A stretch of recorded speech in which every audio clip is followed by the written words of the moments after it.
2장, 3장엔 지상의 교회들 중에 대표하는 교회들이 이렇게 제시되어 있습니다.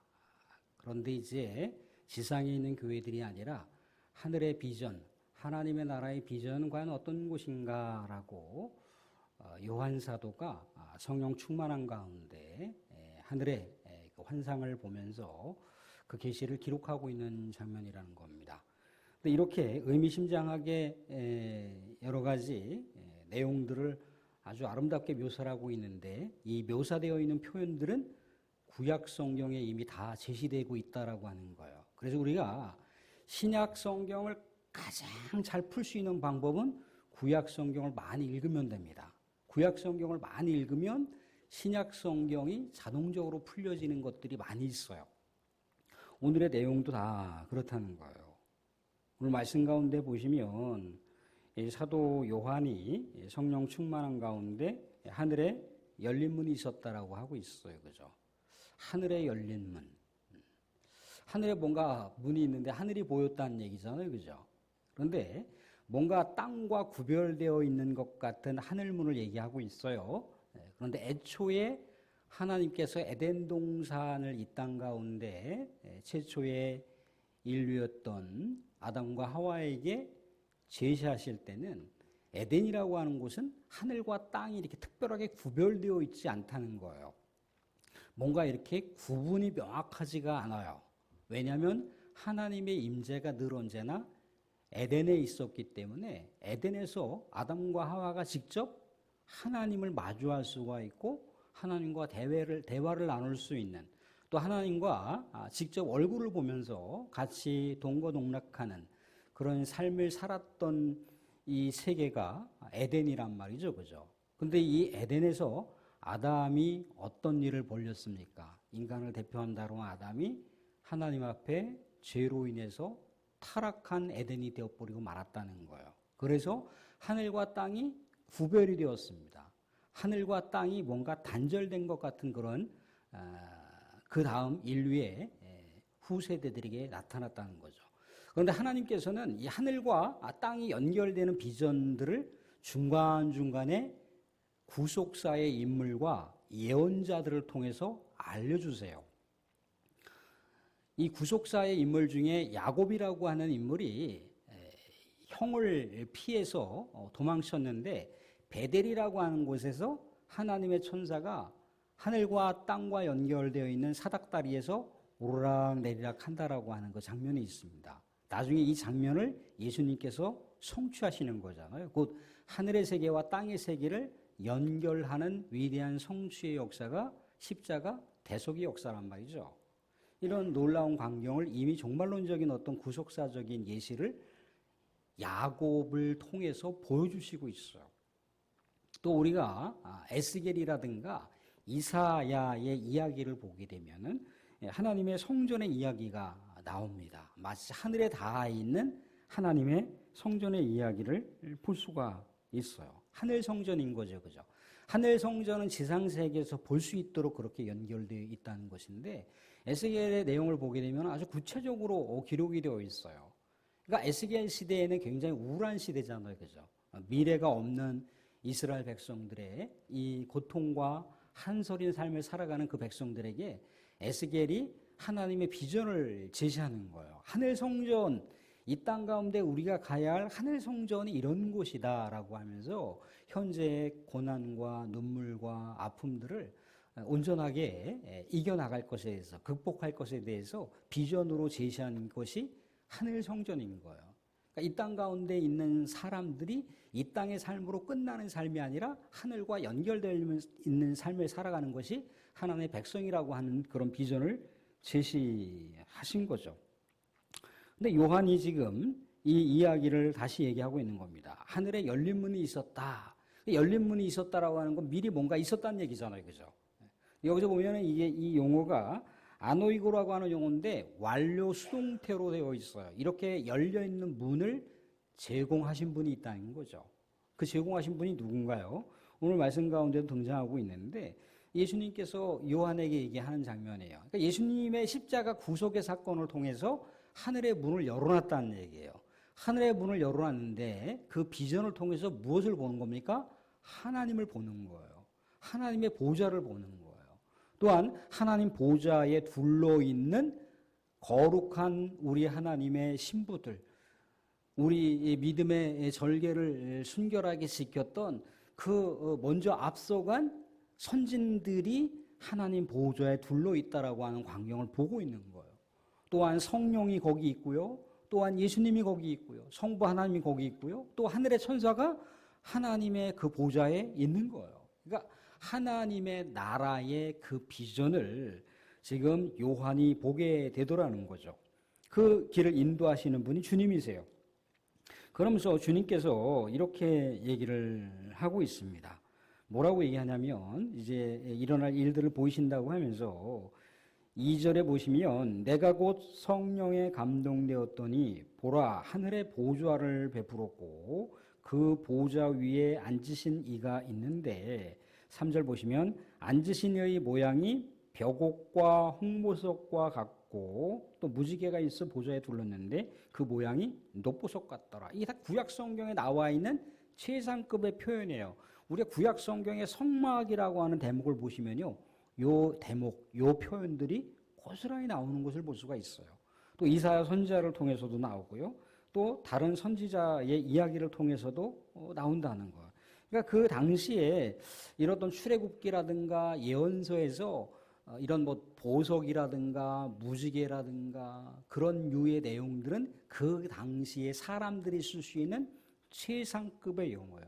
가장 아름답게 표현한 내용들이 그거라는 거예요. 우리가 세상 가운데 있어서 가장 뭐랄까 세상적인 어떤 가치를 우리가 표현한다고 했을 때 뭐에다 많이 표현합니까? 금에다가 많이 표현하잖아요. 금에다가. 황금에다 많이 표현하잖아요. 보석에다 많이 표현하잖아요. 그죠? 그러니까 지상에서 가장 가치로운 표현을 이 구약 성경에서 담아내고 있는데 이 구약 성경에서 담아내고 있는 내용을 사도 요한이 다시 묘사하고 있는 거예요. 그러니까 하나님의 존재를 가장 영광스럽게 표현한다는 것은 구약 성경의 가장 최상급적인 용어를 사용한다는 거죠. 우리 보면은 사랑하는 사람들 이제 가을철에 이렇게 저렇게 나들이 이제 가실 텐데 좋은 경치를 보면은 우리가 감탄사를 자아냅니다. 와, 너무 멋있다. 형형색색 이 그 아름답게 단풍 들어있는 광경을 보니까 뭔가 내 마음이 막 청량감에 막 몰려면서 야, 이렇게 아름다울 수가, 이렇게 멋있을 수가. 그렇게 우리 나름대로 감탄사를 자아내면서 나름대로 좋은 표현들, 최상급의 표현들을 하게 된다는 거죠. 그러니까 사도 요한도 그렇게 하늘의 비전을 통해서 하나님의 보좌를 보니까 그렇게 너무나 아름다운 광경이 아름다운 자태의 모습으로 우리 하나님이 그렇게 보좌에 앉아 계신 거예요. 이런 모습을 통해서 또 뭘 봅니까? 오늘 여기 말씀 가운데 보면 보좌에 둘렸는데 그 보좌에 누가 있다고 얘기합니까? 오늘 4절에 보시면 이렇게 얘기하고 있어요. 또 보좌에 둘러 24 보좌들이 있대요. 근데 그 보좌들에 앉아있는 24 장로들인데 그 장로들은 무슨 옷을 입었다고 합니까? 흰 옷을 입었다고 얘기하고 있고요. 금관을 쓰고 있다라고 얘기를 하고 있습니다. 흰 옷을 입었다, 금관을 쓰고 있었다라고 하는 것 뭡니까?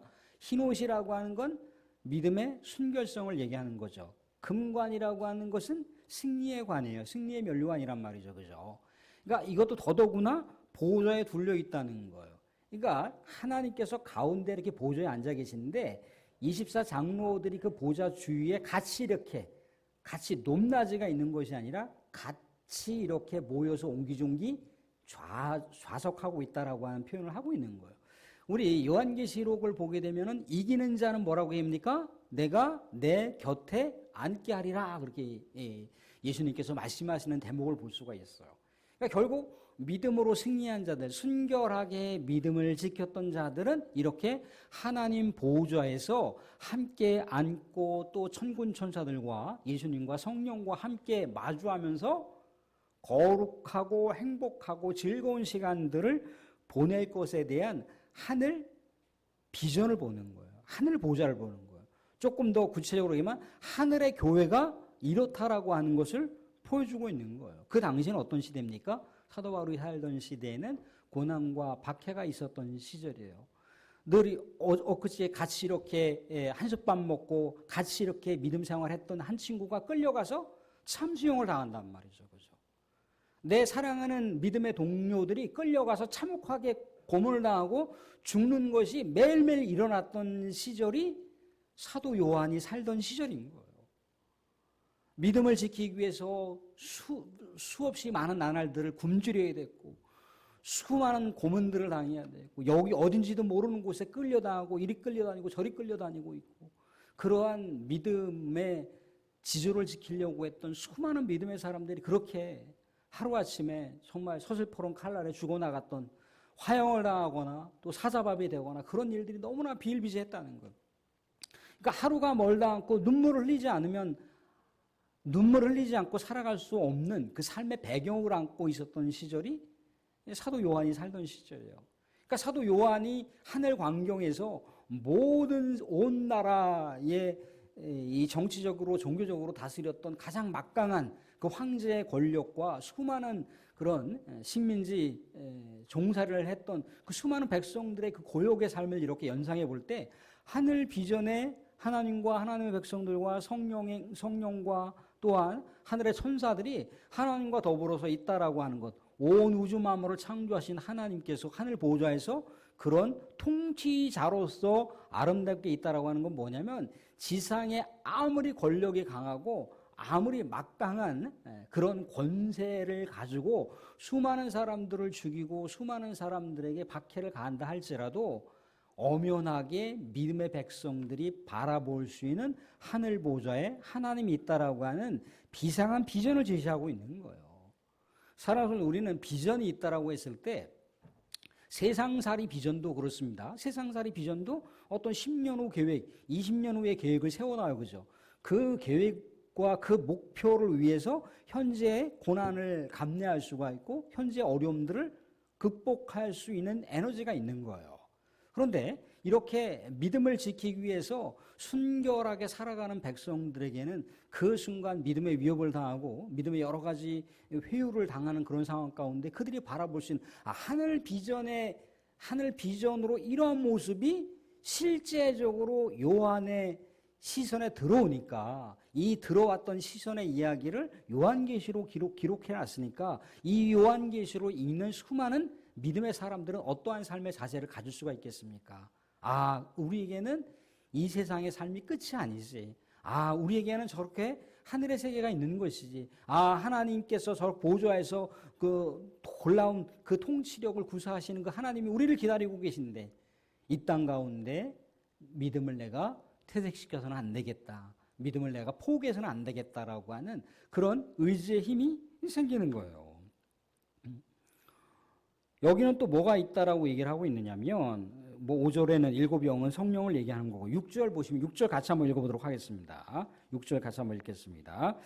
보좌 앞에 수정 같은 유리 바다가 있고 보좌 가운데 보좌 주위에 네 생물이 있는데 앞뒤에 눈들이 가득하더라.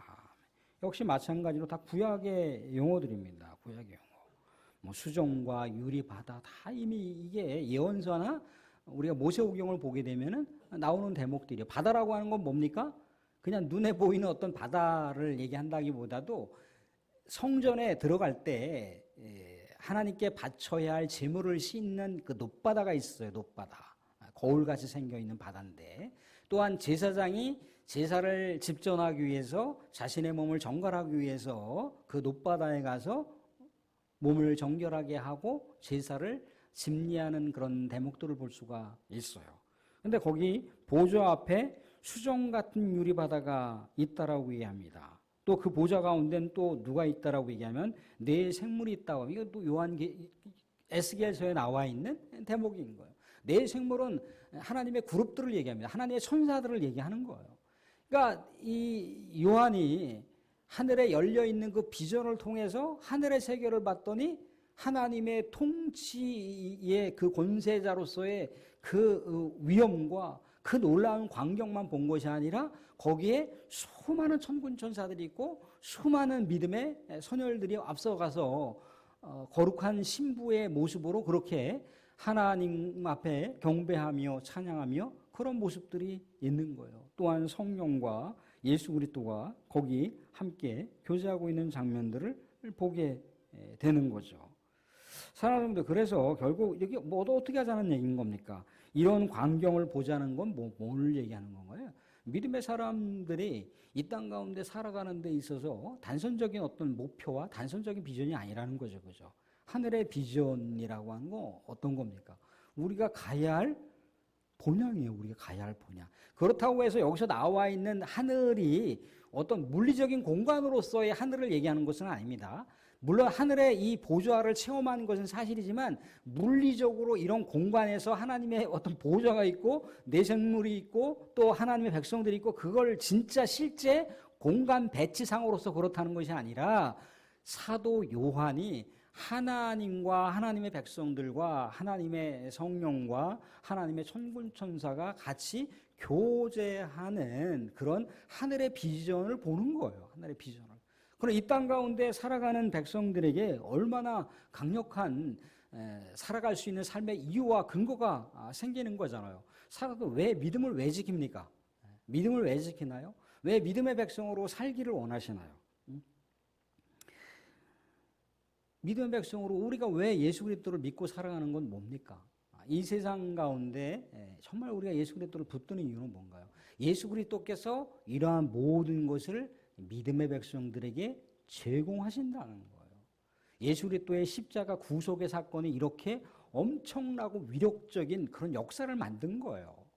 우리는 계속해서 반복적으로 드려지는 그런 짐승의 피의 제사가 아니라 예수 그리스도의 그 보혈의 피를 우리가 마음속에 새기고 그 보혈의 피를 의지하면서 그 예수 그리스도의 이름을 부르고 나아갔을 때 하늘 문이 우리들에게는 열려 있다는 거예요.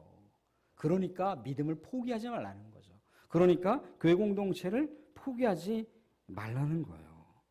이 땅 가운데 살아갔을 때 수많은 지도자들의 어떤 여러 가지 정책들이나 또 여러 가지 뭐 법리들을 또 진행하는 과정들, 뭐 그런 어떤 정치적인 어떤 내용들을 보게 되면은 실망스러운 내용들이 많이 있어요. 때로는 좌절스러운 내용들도 많이 있을 수 있습니다. 그런데 거기에 우리의 소망이 꺾일 필요는 없다는 거예요. 뭐 하나하나의 사안에 대해서 우리가 이렇게 저렇게 나름대로 좌절되는 내용이고 체념되는 내용이 있다 할지라도 우리는 분명한 하늘 소망이 있다는 거예요. 하늘 비전을 바라볼 수 있는 미래가 우리에게는 있다는 겁니다. 그래서 이게 하늘 비전을 바라보는 삶의 저력인 거예요. 사랑하는 성도, 이 저력은 누가 주신다고 합니까? 오늘 성삼위 하나님 주신다고 하고 있어요. 성삼위 하나님이 활동하시는 하늘 보좌의 그 장면을 봤잖아요. 그런데 아까 말씀드린 대로다가 예수님을 통해서 하늘과 땅이 연결되었어요. 연결됐다라고 하는 얘기는 뭐냐면 하늘 보좌에서 통치하시는 통치자의 통치가 이 땅까지, 이 땅에 있는 지상까지 뻗치고 있다는 거예요. 아무리 강력한 통치자라 할지라도 하나님의 통치 범주 안에, 통치 영역 안에서밖에 놀 수가 없어요. 그렇기 때문에 분명한 것은 이 땅 가운데 있는 지도자들의 수많은 여러 가지 정치와 그런 여러 가지 개혁 안에 대해서 우리가 이렇게 저렇게 뭔가 제한적인 내용들이 있고 그 안에 미약한 요소들이 있다 할지라도 거기에 우리의 사활을 걸 필요는 없는 겁니다. 우리의 전적인 인생의 목표가 있잖아요. 그죠? 이게 하늘 본향이라는 거예요. 하늘 본향. 하늘 본향. 이 땅 가운데 외롭고 쓸쓸하고 답답해서 정말 가슴 울컥해지고 눈물을 흘릴 수 있는 그런 삶의 사연이 있어도 내 눈물을 닦아주실 분이 하나님이라는 것, 내 모든 인생의 고역들을 다 헤아려 주실 수 있는 그 주님이 계시다는 것, 지금도 우리를 위해서 기도하신다는 것, 심지어 우리가 너무너무 답답해서 기도할 수 없는 상황이 있다 할지라도 성령께서 말할 수 없는 탄식으로 우리를 위해서 기도하신다라고 하는 것, 그 놀라우신 삼위일체의 하나님이 계신 그 하늘 보좌, 우리가 가야 할 하나님의 나라가 있기 때문에 이 땅 가운데 우리가 믿음을 포기하지 말라는 거예요. 이 땅 가운데 믿음의 역사, 구원의 역사는 또 무엇을 통해서? 교회 공동체를 통해서 이루신다고 그랬어요. 예수 그리스도의 그 머리 대신 예수 그리스도의 그 한 몸을 이루는 교회 공동체를 통해서 하나님의 나라를 이루신다 그랬습니다. 사랑하는 성도, 어차피 이 세상은요, 남은 자들이 교회를 지킬 수밖에 없어요. 수많은 환경과 수많은 여러 가지 변화 때문에 수많은 어떤 믿음의 이탈 현상들이 생기고 있어요. 그렇지만 교회는 남아있는 사람들이 지키는 거예요. 남아있는 사람들을 통해서 하나님께서 어떻게 하시겠다는 겁니까? 하나님의 나라를 완성시키겠다라고 하고 있는 거예요. 더 많으면 많을수록 좋고, 또 우리 주님께서 더 많은 영혼들을 구원하시기 위해서 지금도 재림하시는 것을 보류하고 있지만, 여전히 교회 공동체는 남아있는 사람들이 지키는 것이고, 남아있는 사람들을 통해서 하나님의 나라를 완성하시는 겁니다.